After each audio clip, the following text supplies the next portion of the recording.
fellow Floridians. In tonight's NBN News, final play in the USPGA Championship.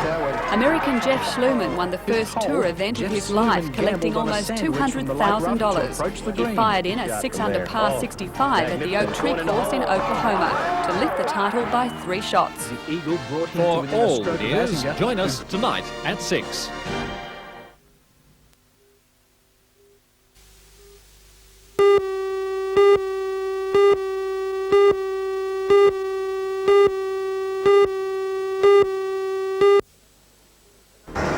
Tonight in NBN News, a huge step forward for Newcastle's shipping industry with the signing of a unique agreement with South Korean maritime officials. After an extensive tour of the port of Newcastle today, delegates from Pohang signed an agreement making the two cities sister ports. For all the news, join us tonight at 6.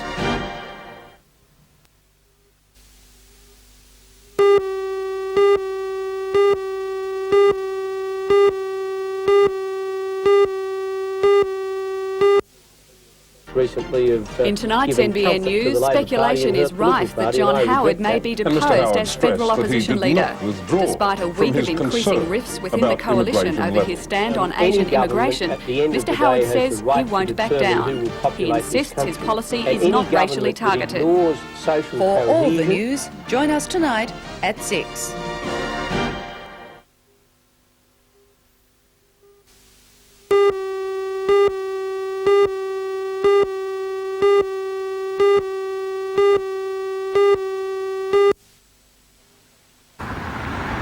The Highway Patrol, the DMR, and the Department of Motor Transport are blitzing truckies in what's dubbed Operation Big Mac.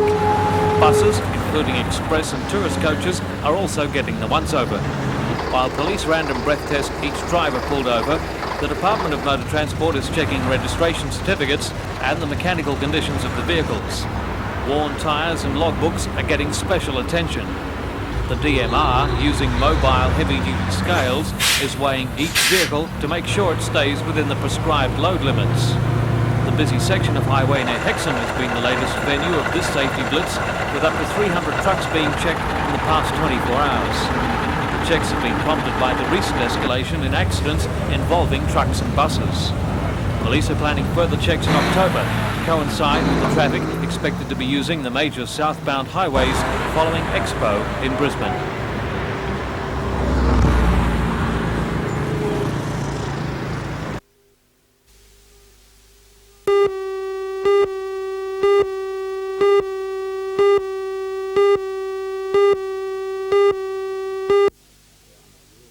Under the wheels of the car. The education debate has been warming up since the Minister, Dr Metherell, announced proposed changes to education policy. Teachers say a redirection of funding will mean a loss of jobs, reduced subject options and longer working hours.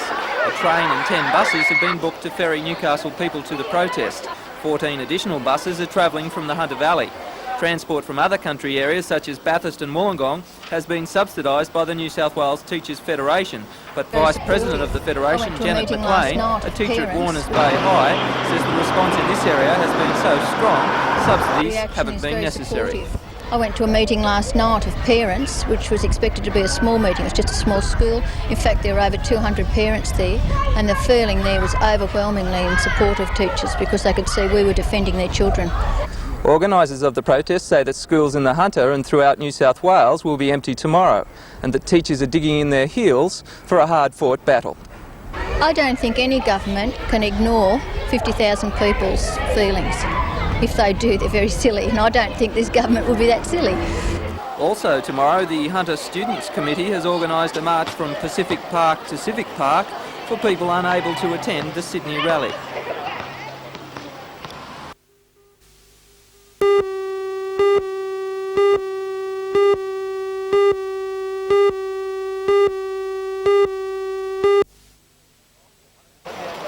One of the vehicles involved in the crash at Hamilton South had been reported stolen.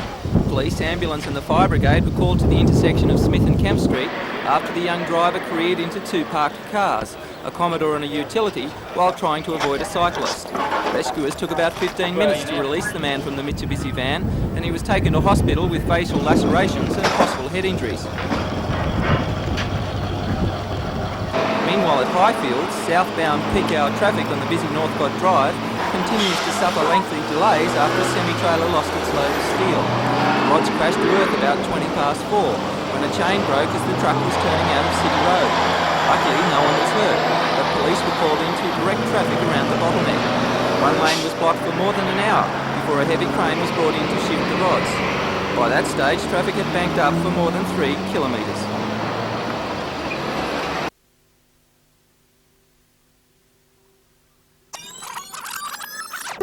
We all are part of the community. People caring for people. That's what local government is all about.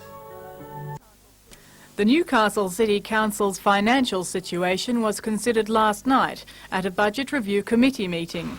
Catering for bicentennial activities, the council is operating a deficit budget for 1988, taking an estimated $1.8 million from its reserves.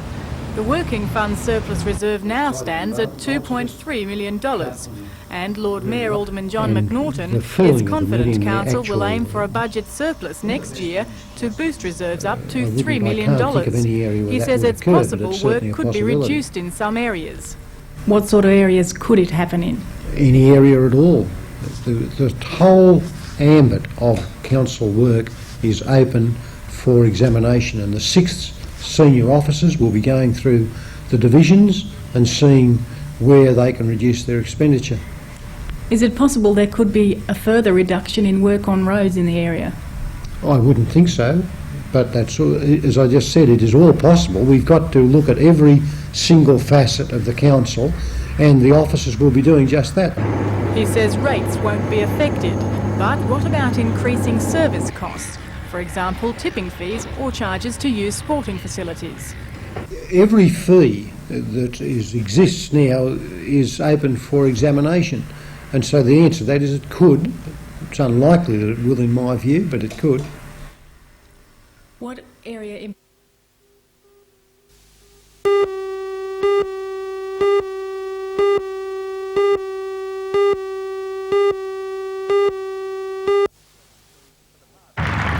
For the past 7 seasons, Newcastle has hosted a State Sheffield Shield game. Last year, it was against Queensland, who scored an easy outright win in 3 days. During that game, nearly 18,000 people attended, more than for any Shield game played at the Sydney Cricket Ground.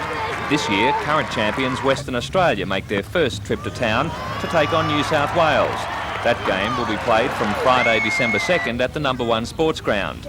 December will be a big month for local cricket fans, as Newcastle will also host an international team as well. We'll have Pakistan here on the 27th of December as part of our centenary celebrations. They'll be playing a New South Wales Invitation 11, which will include some Newcastle players. The game will be the only played outside a capital city by both the touring Pakistani and West Indies teams. News of the Pakistan game was officially announced at last night's 99th annual general meeting. The meeting also elected Tom Locker to his 22nd term as president, a term he says will be his last.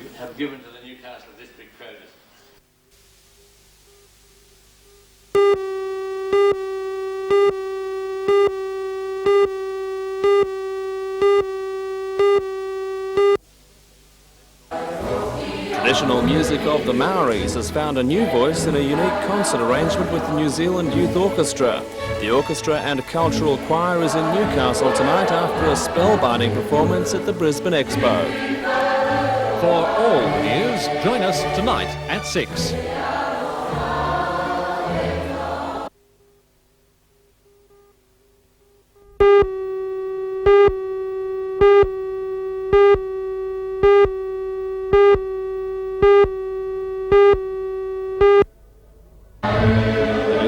Orchestra was one of 8 entries in the International Youth Orchestra Festival in Brisbane. They usually number about 90, but this tour included another 30 members of a Maori choir, the Tarangatahi Cultural Group. They'll give 2 performances in Newcastle thanks to arrangement with the local bicentennial committee. The first was a lunchtime concert for school children, but City Hall audiences tonight will again enjoy the stirring sounds of Western classical instruments combining with traditional Maori voices. Concert director Alwyn Palmer says the synthesis didn't come easily. We spent quite a lot of time, several months, trying to put it all together. The work that we played that involved both the choir and the orchestra was specially written by our conductor, Michael Vinton, and it is in fact the first time that an orchestra and a Maori choir have had music specifically written just for them that involved traditional Maori music to be performed with the symphony orchestra. Members of the cultural group say they were excited by the prospect of presenting their work in a premier performance on the international stage, but they were also a little dubious. The first reaction was whether or not it would work, but I believe it's worked. And now we need experienced Maori musicians and people like Michael Vinton to get together and fine-tune everything.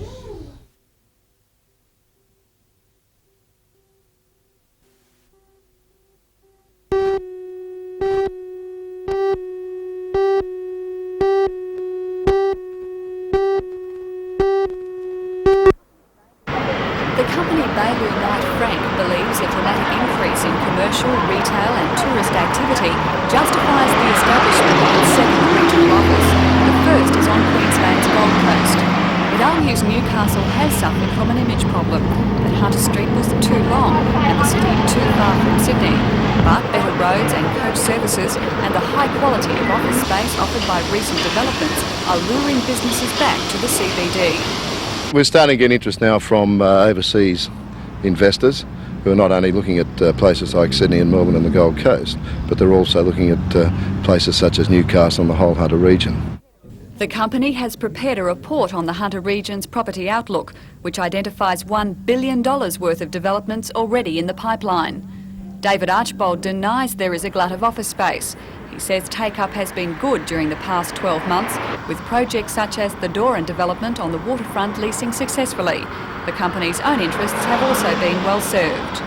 From our own experience, we've just recently leased 100,000 square feet to the Taxation Department, and we have another proposal which has been approved by Newcastle City Council for a 38-storey office building in town, for which we are also the appointed leasing agent. We're very confident that the leasing of office space in town will continue.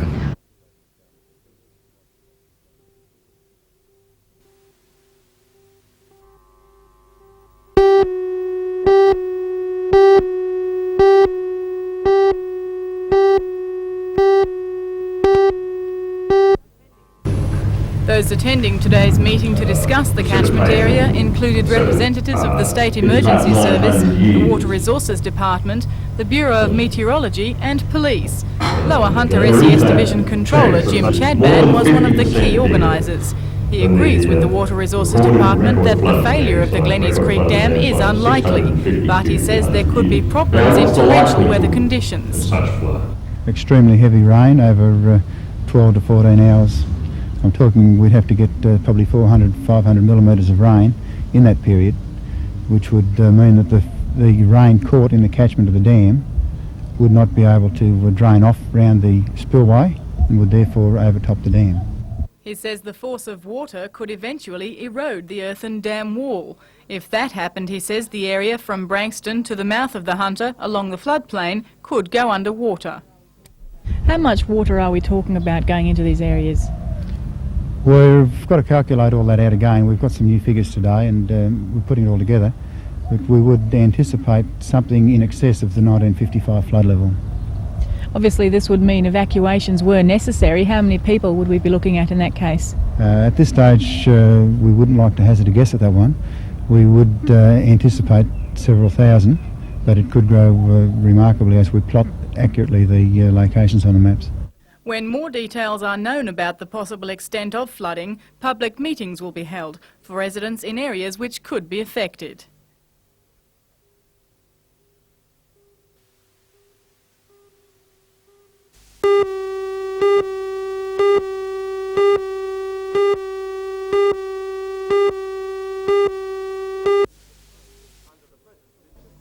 Under the present system, high school teachers have 28 40-minute classes, while their primary school colleagues teach 29 hours a week.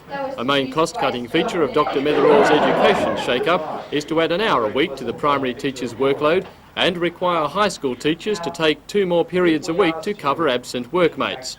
For the teachers, that proposition is not just unacceptable, but a slap in the face. all of those things that happen in schools which aren't the mechanical things, and by that I mean teaching in front of a class, all those other things which really are voluntary duties, if they were stopped because of the Minister's increased demands for the mechanical things in schools, then the system would collapse. According to the Federation, state schools work only because most teachers already give hundreds of hours of their own time every year running para-educational subjects. To bring its point home, the Federation is asking members to work only their paid hours for the last 4 weeks of this term, and most schools are adopting the strategy. I know a number of major out-of-school activities have already been cancelled because schools have withdrawn from them, and individual things that occur in schools, we are daily being told that they're being cancelled. And those changes will make a dramatic difference to school life. Broadmeadow High is typical of many in its range of extracurricular activities offered to students. The school has 4 bands. Most of their rehearsals are held outside school hours. They'll stop on August the 29th. Also to be affected by the ban are sporting teams, the school's ballet troupe, writing classes, in-service courses for teachers and excursions.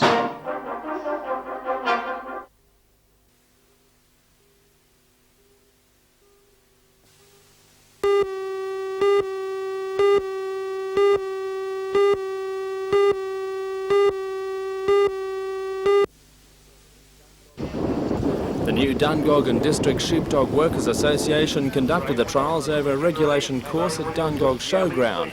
Around 25 entries were received from as far as Armidale. Ray Williams of Uralla was the chief judge. Handlers and their dogs are required to move 3 sheep through a course with a time limit of 15 minutes. Dogs are either Kelpie or Border Collie and compete in novice and open sections. Proceeds from today's event will go towards the recently started Dungog Nursing Home, and organisers hope to make the trials an annual event.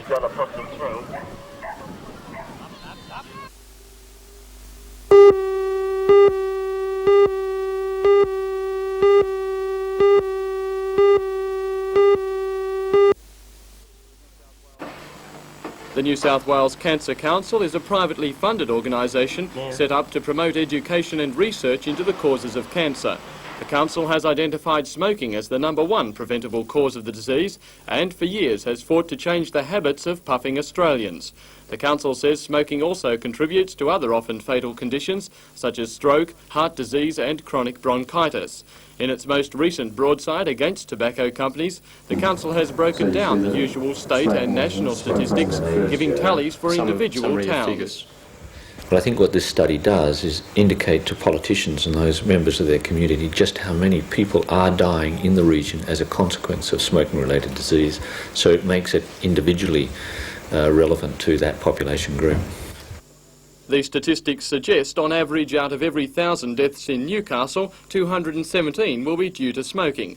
The figure is slightly higher for Cessnock, lower for Singleton, almost 200 for Muswellbrook and above the state average for Gosford and Port Stephens. Despite the Cancer Council's long-running public awareness campaign, 35% of Australians still smoke and the habit is growing among younger people. According to Professor Ron Sanson-Fisher, however, it is not a fight Australia can afford to give up. Those around them will suffer as they watch somebody who they love dying. But it also costs the community in terms of shortened life. That person is not able to contribute their full worth to the community. It also costs in terms of us supporting the hospital service and medical services which are necessary for their caretaking.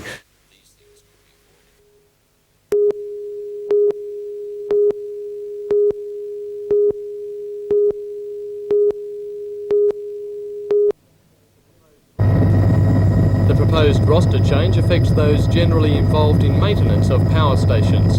Around 1,600 of the 2,500 employed in those jobs statewide packed into the only dry space in Grain Park, Gosford for today's meeting. The men are angry over what they call Elcom's strong-arm cost-cutting tactics. The workers claim the changes will leave them with smaller pay packets and fewer weekends at home. The unions are also incensed that Elcom is implementing the changes without talking to them first. However, the roster issue is only the tip of an iceberg of bad feeling within the power stations.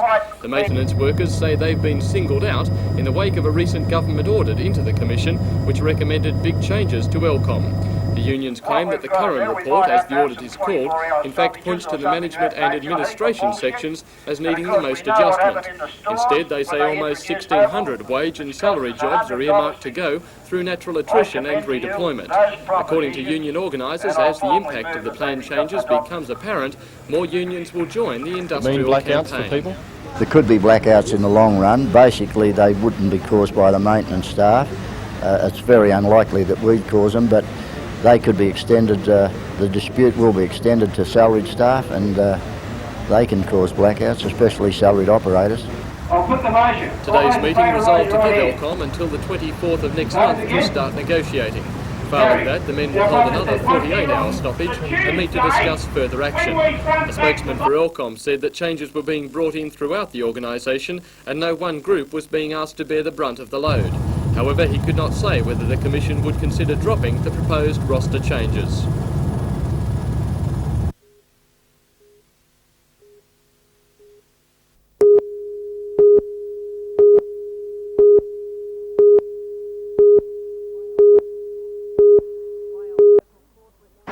Wyong local court was cleared this morning to make room for the large group of defendants and their associates. Police prosecutor Gary Parkin told the court each of the 18 men is charged with having intercourse with a woman in the company of others, knowing she was not consenting. It was alleged the offence took place at Batteau Bay on July the 30th. Magistrate Errol Considine remanded the men to reappear at the Wyong local court. Application was made to adjourn the case until October the 17th. Bail was continued.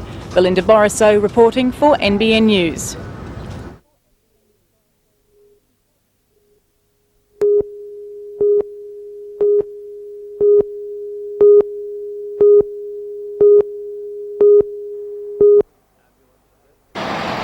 Ambulance and rescue crews were called to the accident at Abermain on the Meath Road linking Curry to Cessnock. Police say a trailer loaded with rubbish broke free from a 1-tonne truck heading towards Cessnock.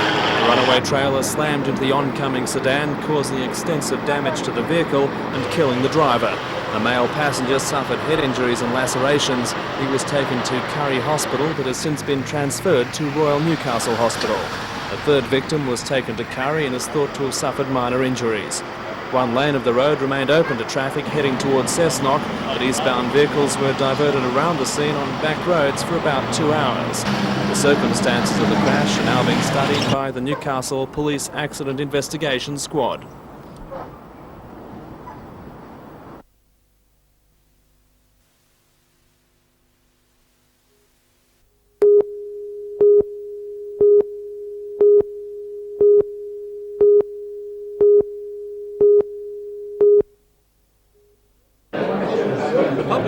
Describes in detail the early influences of Aborigines on the area, the establishment of a convict settlement and the important discovery of coal. Author, local historian John Grossman of Glenbawn discovered during his research that Glenrock was the site of the first coal discovery in Australia by convicts Mary and William Bryant 6.5 years before Lieutenant John Shortland was credited with the discovery in 1797. The mining of coal plays a large part in the history of the area, now being restored to original state for the enjoyment hall. The Scout Camp is the main centre of activity nowadays. The walking trails leading to all sorts of points of historic and natural significance are rapidly gaining favour with leisure seekers.